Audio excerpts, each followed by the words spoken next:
एक बार फिर से आप सभी का स्वागत है आपके अपने YouTube चैनल मैथ मसाला पर।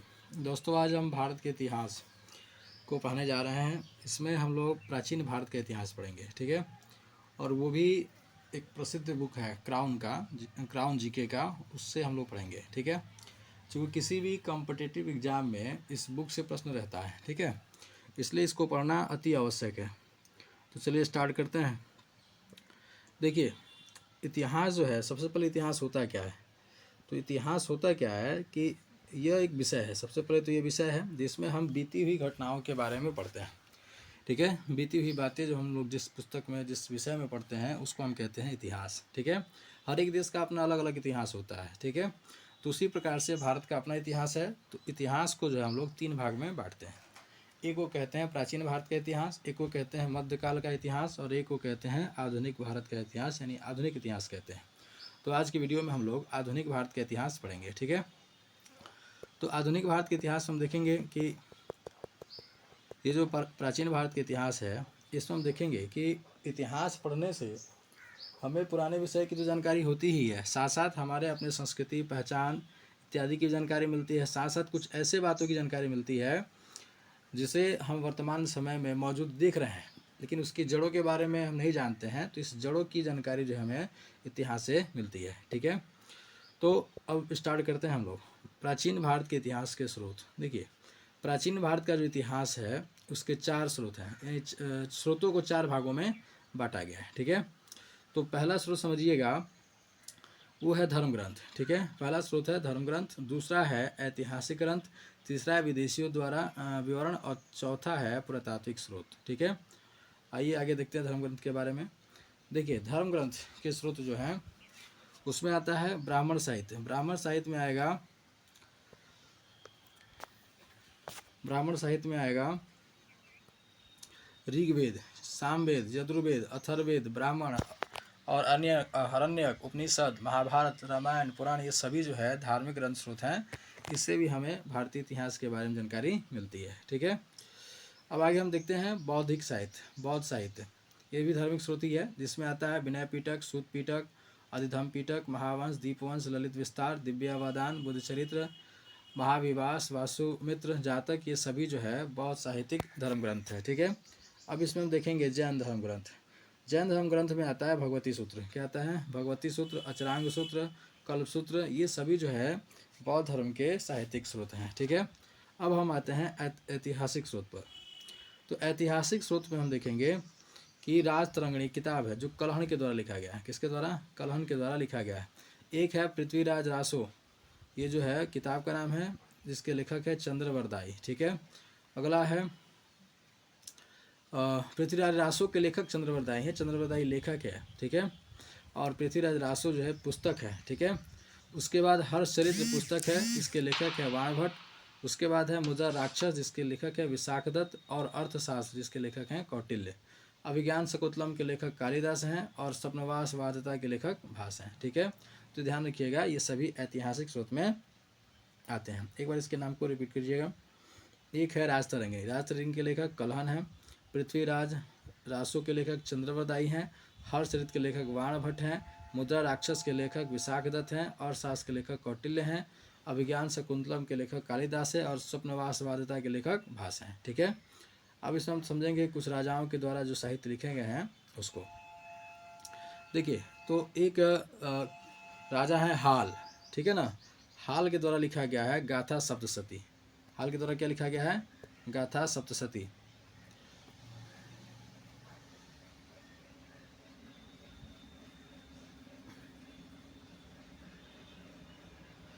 हाल के द्वारा लिखा गया है गाथा सप्तशती। तो हाल के द्वारा लिखा गया है गाथा सप्तशती, देखिएगा। उसके अलावा महेंद्र वर्मन, जो पल्लव वंश से संबंधित हैं, मत विलास प्रहसन लिखा गया है, ठीक है। तो हाल किस वंश से संबंधित है? सातवाहन। और उनके द्वारा जो पुस्तक लिखा गया है गाथा सप्तशती। महेंद्र वर्मन जो है वो पल्लव वंश से संबंधित है, और उनके द्वारा लिखा गया है मत विलास प्रहसन, ठीक है। आइए और आगे देखते हैं। हर्षवर्धन, देखिए, हर्षवर्धन जो राजा थे उनके द्वारा लिखा गया रत्नावली, नागानंद और प्रियदर्शिका। ये हर्षवर्धन वाला तो हमेशा याद रखना पड़ेगा। देखिए हर्षवर्धन के द्वारा रत्नावली, नागानंद और प्रियदर्शिका लिखा गया है। ठीक है। सोमेश्वर जो चालुक्य वंश से संबंधित है उनके द्वारा मनसोल्लास लिखा गया है। हर्षवर्धन जो है सोमेश्वर जो है वो चालुक्य वंश से संबंधित है, उनके द्वारा मनसोल्लास लिखा गया है। ठीक है। और आगे देखिए देखते हैं साहित्यिक स्रोत ग्रंथ जो है उसके विषय में कुछ प्रमुख तथ्य दिया गया है। राजतरंगिणी जो संस्कृत भाषा में है। ठीक है। पहली बार ऐतिहासिकता का झलक इसी ग्रंथ से मिलता है। ठीक है। तो राजतरंगिणी किस भाषा में? भाषा संस्कृत में है और इससे जो है ऐतिहासिकता की पहली झलक मिलती है। ठीक है। अब अगला जो है महावंश और दीपवंश। महावंश और दीपवंश ये बौद्ध ग्रंथ है, दक्षिण बौद्ध मत के ग्रंथ है। दक्षिण बौद्ध मत का ग्रंथ कौन सा है? महावंश और दीपवंश। ठीक है। अगला देखिएगा ललित विस्तार। ललित विस्तार जो है ये बौद्ध ग्रंथ की रचना नेपाल में हुई है। ललित विस्तार याद रखिएगा किस ग्रंथ की रचना नेपाल में हुई है? तो ललित विस्तार ग्रंथ जो है बौद्ध ग्रंथ है, इसकी रचना नेपाल में हुई है। पाणिनि ने पहले संस्कृत व्याकरण अष्टाध्यायी की रचना की थी और इसे मौर्य काल में सामाजिक जीवन का वृत्तांत मिलता है। ध्यान दीजिएगा पाणिनि के द्वारा जो पुस्तक लिखा गया अष्टाध्यायी, ठीक है ना, इससे मौर्य काल के सामाजिक जीवन का भी वृत्तांत मिलता है, जानकारी मिलता है। ठीक है। उसके बाद देखना है पतंजलि। देखिए पतंजलि ने महाभाष्य की रचना की जो कि पाणिनि के अष्टाध्यायी पर आधारित थी। पतंजलि का जो पुस्तक था महाभाष्य किस पर आधारित था? अष्टाध्यायी पर आधारित था। ठीक है। उसके बाद ऐतिहासिक महत्व के प्रथम ग्रंथ की रचना हर्ष के दरबारी कवि बाण भट्ट ने हर्षचरित के रूप में की थी। ठीक है। तो ऐतिहासिक महत्व का जो प्रथम ग्रंथ है उसको किसने लिखा था? बाण भट्ट ने। उसका नाम क्या था? हर्षचरित। ठीक है। उसके बाद ध्यान दीजिएगा अर्थशास्त्र के लेखक जो हैं कौटिल्य हैं। अर्थशास्त्र के लेखक कौटिल्य है जिनको चाणक्य या विष्णुगुप्त के नाम से जाना जाता है। इससे मौर्यकालीन व्यवस्था के विषय में जानकारी मिलता है। ठीक है। तो अर्थशास्त्र के लेखक कौटिल्य हैं जिनका नाम चाणक्य और विष्णुगुप्त भी हो सकता है और इन्होंने अर्थशास्त्र की रचना की है और इससे मौर्यकालीन राज्य व्यवस्था की जानकारी मिलती है। ठीक है। अब हम यहाँ देखेंगे विदेशियों का विवरण। तो विदेशी विवरण में पहला नाम आता है वो है हेरोडोटस का। तो हेरोडोटस को इतिहास का पिता कहा जाता है, फादर ऑफ हिस्ट्री कहा जाता है, क्योंकि इन्होंने एक पुस्तक लिखा था। सबसे पहले एक तरह से हिस्ट्री शब्द का प्रयोग भी इन्होंने ही किया था, इसीलिए इनको हेरोडोटस कहा जाता है, फादर ऑफ हिस्ट्री कहा जाता है। इनकी एक पुस्तक थी, इसका नाम था हिस्टोरिका। ठीक है। तो हेरोडोटस फादर ऑफ हिस्ट्री हैं, इनकी एक पुस्तक है हिस्टोरिका, ध्यान रहेगा। आइए और आगे देखते हैं।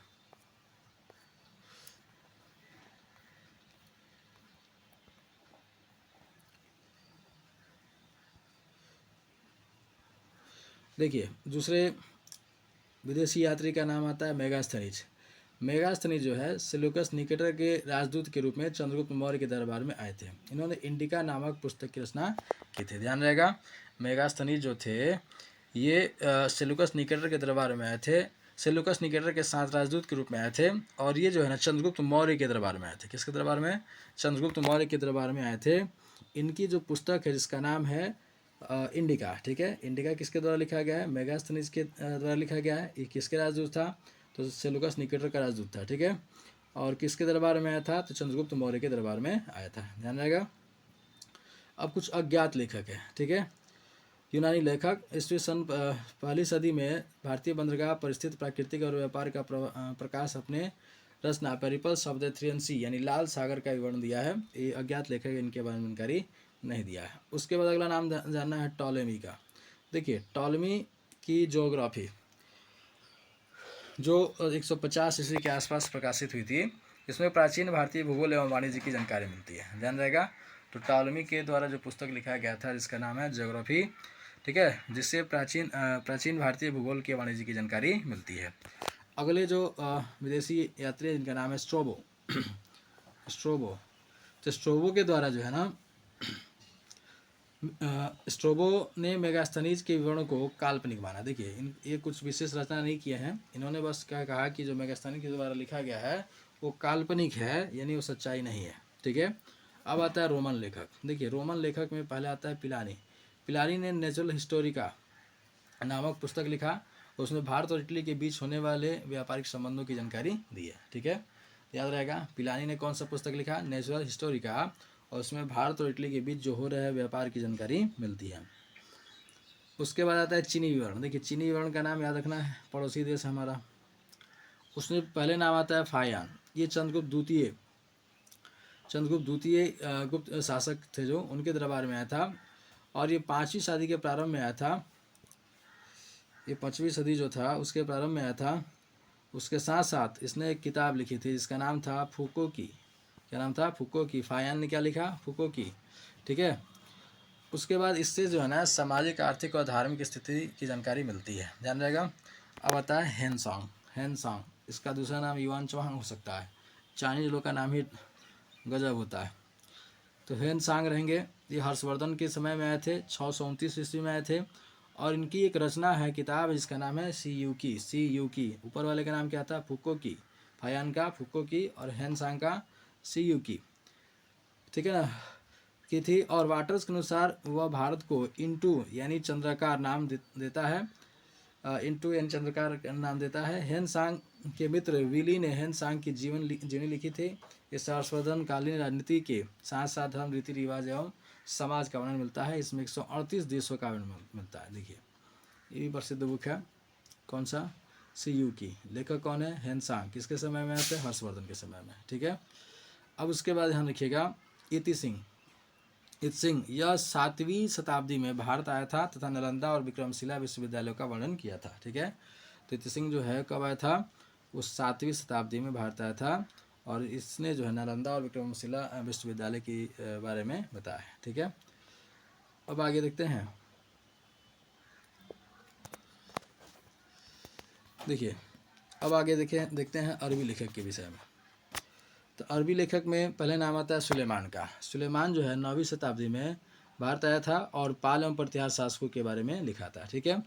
अलबरूनी महमूद गजनी का समकालीन था, जिसने एक पुस्तक लिखा था जिसका नाम था तहकीक ए हिंद। ठीक है। तहकीक ए हिंद जो है किसके द्वारा लिखा गया था? अलबरूनी के द्वारा लिखा गया था। इसे किताबुल हिंद के नाम से भी जानते हैं। तहकीक ए हिंद लिखे या किताबुल हिंद लिखे, बात एक ही है। ठीक है। जिसमें भारत के निवासियों की दशा का वर्णन मिलता है। ठीक है। अब कुछ पुरातात्विक स्रोतों के बारे में देखते हैं। देखिए, पुरातात्विक स्रोतों में आता है अभिलेख। पुरातात्विक स्रोतों में अभिलेख, सिक्के, मुहर, स्मारक, मूर्ति, चित्रकला, भौतिक अवशेष, मृतबाण, आभूषण आदि शामिल होते हैं। इन जितने भी पुराने बनाए गए चीज़ होंगे उसको पुरातात्विक स्रोत कहते हैं। ठीक है। अब कुछ शब्दावली है, इसको देख लिया जाए। देखिए, शब्दावली में पहला शब्द है अभिलेख। अभिलेख क्या होता है? जो लेख मुहर, प्रस्तर, स्तंभों पर यानी पत्थर इत्यादि पर, चट्टानों पर लिखा होगा, ठीक है ना, उसको हम कहते हैं अभिलेख। ताम्रपत्र पर भी लिखा हो सकता है। ठीक है। अब आता है एपिग्राफी। एपिग्राफी क्या है? अभिलेखों के अध्ययन को पुरालेख शास्त्र या एपिग्राफी कहते हैं। ठीक है। एपिग्राफी क्या है? जो अभिलेख है, अभिलेख के अध्ययन को ही एपिग्राफी कहते हैं या पुरालेख शास्त्र कहते हैं। ठीक है। अब आता है पोलियोग्राफी। पोलियोग्राफी क्या है? अभिलेख तथा दूसरे प्राचीन दस्तावेजों की प्राचीन तिथियों के अध्ययन को लिपि शास्त्री कहते हैं। यानी इसका काम ये है, पोलियोग्राफी कहते हैं। इसका मुख्य काम है कि जो समय है ठीक है ना, उसके बारे में अध्ययन करना। जो ऐतिहासिक समय लिखे गए हैं उसके बारे में अध्ययन करना पोलियोग्राफी कहलाता है। उसके बाद आता है न्यूमिस्मेटिक। न्यूमिस्मेटिक से जो है ना सिक्कों का अध्ययन किया जाता है। इसे मुद्रा शास्त्र भी कहते हैं। क्या कहते हैं? मुद्रा शास्त्र। सिक्कों के अध्ययन को न्यूमिस्मेटिक कहते हैं। ठीक है। आइए और आगे देखते हैं। देखिए, सिक्के के विषय में दिया गया है कि भारत के प्राचीन सिक्कों को पंचमार्क कहते थे या आहत सिक्के कहते हैं। साहित्य में इन सिक्कों को करसापण भी कहा गया। ठीक है। तो साहित्य में करसापण कहा जाएगा, ऐसे पंचमार्क कहा जाएगा या आहत सिक्के कहेंगे। पुराने सिक्के तांबे, चांदी, सोने और शीशे के बने होते थे। किसके? पुराने जो सिक्के होते थे चांदी, सोने और शीशे के बने होते थे। आरंभिक सिक्कों में कुछ प्रतीक मिलते थे, पर बाद में सिक्कों पर राजाओं और देवताओं के नाम तथा निम्नलिखित तिथियां उल्लेखित मिलती थी। ठीक है। नाम के साथ साथ तिथियां उल्लेखित मिलती थी। ठीक है। पहले वाले जो सिक्के होते थे ना, उसमें कुछ विशेष प्रकार की डिजाइन बना दिए जाते थे, लेकिन अब उसके बाद जो सिक्के आए उसमें राजाओं के नाम होते थे। ठीक है ना, कुछ देवताओं के चित्र उस पर बनाए हुए मिलते थे। ठीक है। अब आता है सोने के लिखित सिक्के। सोने के लिखित सिक्के जो हैं सर्वप्रथम कुषाण राजाओं के द्वारा जारी किया गया था। ध्यान रखिएगा, सोने का जो सिक्का होगा सबसे पहले किसके द्वारा जारी किया गया? कुषाण के द्वारा, कुषाण शासकों के द्वारा जारी किया गया था। गुप्त शासकों में सबसे अधिक सोने के सिक्के जारी किए थे। गुप्त शासकों जो थे ना, गुप्त शासक, उन्होंने सबसे ज़्यादा सोने के सिक्के जारी किए थे, ध्यान रहेगा। तो सबसे पहले सोना का सिक्का कुषाण शासक, और सबसे ज़्यादा सोना का सिक्का गुप्त शासक, ठीक है। समुद्रगुप्त को एक सिक्के पर वीणा बजाते हुए दिखाया गया था, ठीक है, यानी समुद्रगुप्त का जो सिक्का था उस पर वीणा बजाते हुए दिखाई दिया गया था। इससे ये भी पता चलता है कि वो संगीत प्रेमी थे, ठीक है ना। आइए आगे देखते हैं।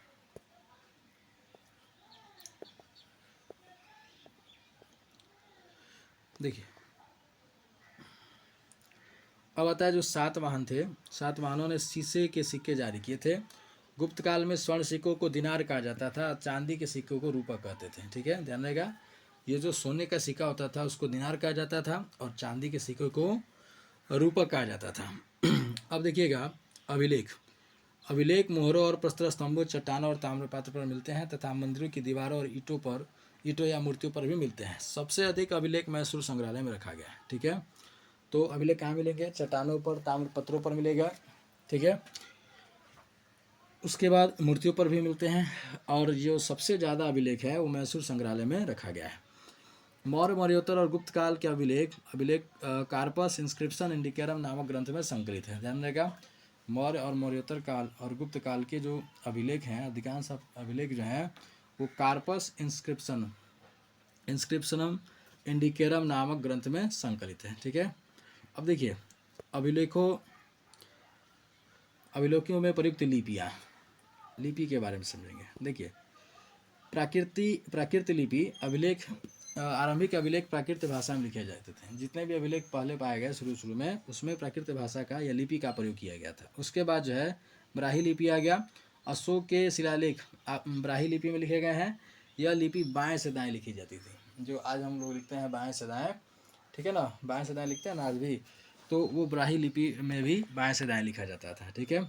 खरोष्टी लिपि ये दाएं से बाएं लिखा जाता था, ये दाएं से बाएं लिखा जाता था, जैसे उर्दू, फारसी इत्यादि लिखा जाता है। यूनानी एवं अरमाइक लिपि पाकिस्तान एवं अफगानिस्तान में अशोक के शिलालेखों में ये लिपि का प्रयोग हुआ है। देखिए अशोक का जो शिलालेख है उसमें दो लिपि का प्रयोग हुआ है। एक है ब्राह्मी लिपि का प्रयोग भी हुआ है, जो बाएं से दाएं लिखा जाता है, और जो यूनानी या अरमाइक लिपि है उसका प्रयोग भी किया गया है। जो पाकिस्तान या अफगानिस्तान से पाए जाने वाले अभिलेख हैं उसमें यूनानी या अरमाइक लिपि का प्रयोग हुआ है, ठीक है। और आगे देखते हैं। 14वीं सदी में फिरोज शाह तुगलक, देखिए तो अब जो है यहाँ पे अब कुछ शासकों के द्वारा अभिलेख लिखे गए हैं, उसका नाम ध्यान देना। देखिए ये जो है शासक समुद्रगुप्त हैं, ठीक है। समुद्रगुप्त के द्वारा प्रयाग प्रशस्ति लिखा गया, ठीक है। इलाहाबाद में है। एरण अभिलेख है मध्य प्रदेश में, ठीक है। तो समुद्रगुप्त के द्वारा प्रयाग प्रशस्ति और एरण अभिलेख तैयार किया गया है, लिखा गया है, ठीक है। आगे देखते हैं। देखिए उसके बाद रुद्रदामन के द्वारा ये जूनागढ़ अभिलेख लिखा गया है, ठीक है। स्कंदगुप्त के द्वारा भीतरी स्तंभ लेख लिखा गया है। उसके बाद खारवेल के द्वारा हाथी गुफा अभिलेख लिखा गया है। पुलंकेशिन द्वितीय द्वारा एहोल, ठीक है, पुलंकेशिन के द्वारा एहोल। राजा भोज के द्वारा ग्वालियर प्रशस्ति और प्रतिहार के द्वारा राजा भोज के द्वारा ग्वालियर प्रशस्ति, जो प्रतिहार वंश के ही थे। विजय सेन के द्वारा क्या लिखा गया? देवपड़ा अभिलेख लिखा गया था, ठीक है। उसके बाद हर्षवर्धन के द्वारा मधुबन एवं बांसखेड़ा अभिलेख तैयार किया गया था। यशोवर्धन के द्वारा मंदसौर और गौतमी बालश्री के द्वारा नासिक अभिलेख तैयार किया गया था, ठीक है। तो ध्यान रखना है, रुद्रदामन जूनागढ़, स्कंद भीतरी स्कंद 2-4 बार बोल लीजिएगा, याद हो जाएगा। खारवेल हाथी थोड़े था, खारवेल हाथी, ऐसे 2-4 बार बोलिएगा याद हो जाएगा। एहोल पुलंकेशिन या पुलंकेशिन एहोल, ठीक है। भोज ग्वालियर, राजा भोज ग्वालियर में भोज हुआ था। विजय सेन देवपाड़ा। हर्षवर्धन मधुबन और बांसखेड़ा। यशोवर्धन मंदसौर 2-4 बार बोल लीजिएगा, याद हो जाएगा। गौतमी बालश्री नासिक अभिलेख, गौतमी बालश्री नासिक अभिलेख इनके द्वारा तैयार कराया गया था, ठीक है। अब देखिए आगे देखते हैं। देखिए अभी जो अभिलेख ऊपर बताया गया इनकी कुछ विशिष्ट बातें दी गई है, उसको देखते हैं। देखिए, रुद्रदामन का जूनागढ़ अभिलेख संस्कृत भाषा में जारी प्रथम अभिलेख माना जाता है, यानी पहला अभिलेख है रुद्रदामन का जो संस्कृत भाषा में लिखा गया है। और पुलंकेशिन द्वितीय का एहोल अभिलेख उसके दरबारी कवि रवि कीर्ति द्वारा रचित है। ठीक है, यानी एहोल का जो एहोल अभिलेख है पुलंकेशिन द्वितीय के समय में वो रवि कीर्ति के द्वारा तैयार किया गया, रचा गया, लिखा गया। अशोक के प्रयाग स्तंभ लेख में कारुवाकी एवं तिवर का उल्लेख मिलता है। कारुवाकी और तिवर का उल्लेख प्रयाग अभिलेख में मिलता है। समुद्रगुप्त के प्रयाग प्रशस्ति की रचना उसके निधि विग्राहक हरिसेन ने की थी। ठीक है, संधि विग्राहक कौन थे? हरिसेन। संधि विग्राहक कौन थे? हरिसेन किसके? तो समुद्रगुप्त के। उन्होंने ही प्रयाग प्रशस्ति की रचना की थी। अब आता है भानु के एरण अभिलेख में सर्वप्रथम सती प्रथा गोपराज नामक सैनिक की पत्नी थी के द्वारा पहला शुरुआत हुआ था। लिखित साक्ष्य प्राप्त होता है। चंद्रगुप्त द्वितीय की उदयगिरी लेख, चंद्रगुप्त द्वितीय की उदयगिरी गुहा लेख के अनुसार उसका उद्देश्य संपूर्ण पृथ्वी को जीतना था। देखिए, ये भी महत्वाकांक्षी ज़्यादा थे।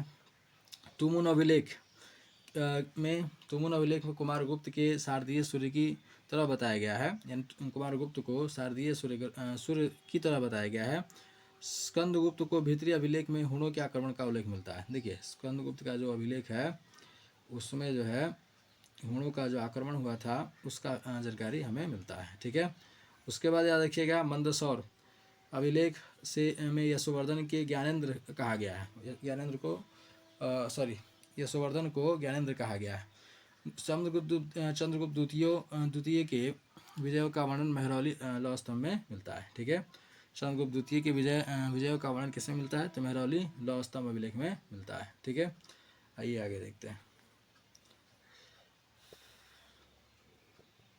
इस चैप्टर का ये अंतिम पेज है।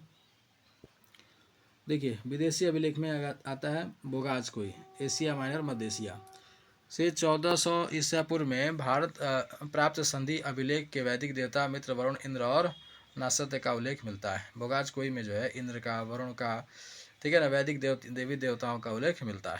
अब आता है हेलियोडोरस, यूनानी राजदूत था, का बेसनार, जो बेसनार अभिलेख है, बेसनार जगह भी है, ठीक है ना, का गौड़ स्तंभ अभिलेख भागवत धर्म के वासुदेव की आराधना की जानकारी देता है। ठीक है, यानी हेलियोडोरस का जो अभिलेख था, कितना ट्रेन आ जा रहा है, देखिए, तो हेलियोडोरस का जो वेसनार अभिलेख था, गौड़ स्तंभ था, उससे भागवत धर्म की आराधना की जानकारी मिलती है। उसके बाद प्राचीन भारतीय साहित्य में आधुनिक लेखक के बारे में समझना है। 1776 में मनुस्मृति का अनुवाद अंग्रेजी अनुवाद में एक कोड ऑफ जेंटू लॉज के नाम से जाना गया। यानी मनुस्मृति का जो अंग्रेजी अनुवाद पुस्तक बनाया गया ना, उसका नाम था एक कोड ऑफ जेंटू लॉज। ठीक है, उसके बाद सर विलियम जोन्स ने, जो एशियाटिक सोसाइटी के स्थापक थे, 1779 में अभिज्ञान शकुंतलम का अंग्रेजी अनुवाद किया था। ठीक है, उसके बाद देखिएगा जो विल्किंस थे, ठीक है ना, तो 1785 में भगवत गीता का अनुवाद किए थे। उसके बाद विसेंट आर्थ स्मिथ की पुस्तक अर्ली हिस्ट्री ऑफ इंडिया में प्राचीन भारत का सुव्यवस्थित इतिहास प्रस्तुत किया गया है। ब्रिटिश इतिहास A.L. बेसम ने वंडर दैट वाज इंडिया लिखा है। डी कौसाम्बी के द्वारा an introduction to the study of Indian history प्राचीन भारतीय इतिहास के जानने का एक उत्तम स्रोत माना गया है। डी कौसाम्बी के द्वारा एक किताब लिखा गया, an introduction to the study of Indian history. ठीक है, इससे भी भारतीय इतिहास की जानकारी मिलती है। अब देखिए, कुछ महत्वपूर्ण रचनाएं हैं और उसके लेखक हैं, उनका नाम हमें ज़रूर याद रखना है। ठीक है, और कोशिश करेंगे कि हम लोग इसको याद कर लें। ठीक है ना, पढ़ने के साथ साथ याद भी करते चलेंगे। ठीक है, विज्ञानेश्वर मिताक्षरा, जीमुतवाहन दाय भाग, कालिदास अभिज्ञान शकुंतलम, मलविकाग्निमित्रम, रघुवंशम, ये लिखा गया था कालिदास के द्वारा। विशाख दत्त के द्वारा मुद्रा राक्षस, ठीक है ना, विशाख दत्त के द्वारा मुद्रा राक्षस और देवी चंद्रगुप्तम, विशाख, मुद्रा राक्षस और देवी चंद्रगुप्तम। ठीक है, याद रखिएगा, विशाख दत्त के द्वारा मुद्रा राक्षस, देवी चंद्रगुप्तम। कालिदास अभिज्ञान शकुंतलम, मल्लिका अग्निमित्रम और रघुवंशम लिखा गया था। जीमुतवाहन के द्वारा दायभाग लिखा गया था और विज्ञानेश्वर के द्वारा मिताक्षरा लिखा गया था। ठीक है, और आगे देखते हैं। देखिए अब आते हैं यहाँ पर शूद्रक के द्वारा लिखा गया था मृच्छकटिकम। शूद्रक के द्वारा लिखा गया था मृच्छकटिकम। वात्स्यायन कामसूत्र, वात्स्यायन के द्वारा कामसूत्र लिखा गया था। राजेश्वर के द्वारा काव्यमीमांसा और कर्पूर मंजरी, राजेश्वर के द्वारा, राजशेखर के द्वारा काव्यमीमांसा और कर्पूर मंजरी लिखा गया था। हरविलास और बाल रामायण भी लिखा गया था। हरविलास और बाल रामायण राजशेखर के द्वारा लिखा गया था। वाण भट्ट के द्वारा हर्षचरित्र, पीछे पढ़े ही थे। विल्हण के द्वारा विक्रमांग देवचरित लिखा गया था। अमर सिंह के द्वारा अमरकोश। पदम गुप्त के द्वारा नवसाहसांग चरित्र लिखा गया था। नवसाहसांग चरित्र लिखा गया था, पदम गुप्त के द्वारा लिखा गया था। ठीक है। उसके बाद सोमदेव के द्वारा ललित विग्रह राज लिखा गया था। मेतुंग के द्वारा प्रबंध चिंतामणि, मेतुंग प्रबंध चिंतामणि लिखा गया था। भास्कराचार्य के द्वारा सिद्धांत शिरोमणि लिखा गया था। अतुल के द्वारा मुशिक वंश लिखा गया था। और नागसेन के द्वारा मिलिंद पनोह लिखा गया था। ठीक है। तो अतुल के द्वारा लिखा गया था क्या, मुशिका वंश। नागसेन के द्वारा मिलिबंध पनोह। वारामिहिर के द्वारा बृहत संहिता। भवभूति के द्वारा उत्तरामचरित। दंडी के द्वारा काव्य दर्शन और हेमचंद्र सूरी के द्वारा कुमारपाल चरित्र। जयदेव के द्वारा गीत गोविंद। भास के द्वारा चारुदत्त लिखा गया था। भास के द्वारा, जयदेव के द्वारा गीत गोविंद और हेमचंद्र सूरी के द्वारा कुमारपाल चरित्र लिखा गया था। ठीक है। अब देखिए विष्णु शर्मा, जो मोस्ट फेमस बुक था पंचतंत्र, वो लिखा गया था विष्णु शर्मा के द्वारा। अश्वघोष के द्वारा बुद्धचरित और सूत्र अलंकार लिखा गया था। ठीक है। वेद व्यास के द्वारा देखिएगा, तो वेद व्यास के द्वारा भगवत गीता और महाभारत लिखा गया था। वेद व्यास के द्वारा भगवत गीता और महाभारत। भर्तृहरि के द्वारा भक्ति शतक और क्षेमेंद्र के द्वारा दशावतार चरित्र लिखा गया था। कामंदा के द्वारा नीतिसार, भरत के द्वारा नाट्यशास्त्र और वाल्मीकि के द्वारा रामायण और गोस्वामी तुलसीदास के द्वारा रामचरितमानस। ठीक है। हरिश्चंद्र के द्वारा बृहत कथा और कोश। माँ के द्वारा सुशीपाल, माँ के द्वारा शिशुपाल माँ के द्वारा। और सारंग देव द्वारा लिखा गया था संगीत रत्नाकर। सारंग संगीत याद रखिएगा। सुश्रुत संहिता लिखा गया था। नागार्जुन के द्वारा सप्त सहस्त्रिका लिखा गया था। बिहारी के द्वारा 27 लिखा गया था। और नारायण भट्ट के द्वारा हितोपदेश लिखा गया था। और सोमेश्वर के द्वारा कीर्ति कौमुदी लिखा गया था। ठीक है। तो ये जो है जो क्राउन बुक था जीके का, वो पहला पार्ट है प्राचीन इतिहास का। ठीक है। हमें आशा है कि आपको ये वीडियो पसंद आया होगा। और इस वीडियो में जो भी बातें बताई गई है उससे 2-4 बार ज़रूर आप लोग पढ़िएगा, ताकि आपको इतिहास की समझ हो सके, जानकारी हो सके और आने वाले एग्ज़ाम में आप अच्छा प्रदर्शन कर सकें। ठीक है। तो आज की वीडियो के लिए इतना ही। तब तक हम आपसे विदा लेते हैं। मिलेंगे अगले वीडियो में। जय हिंद, जय भारत।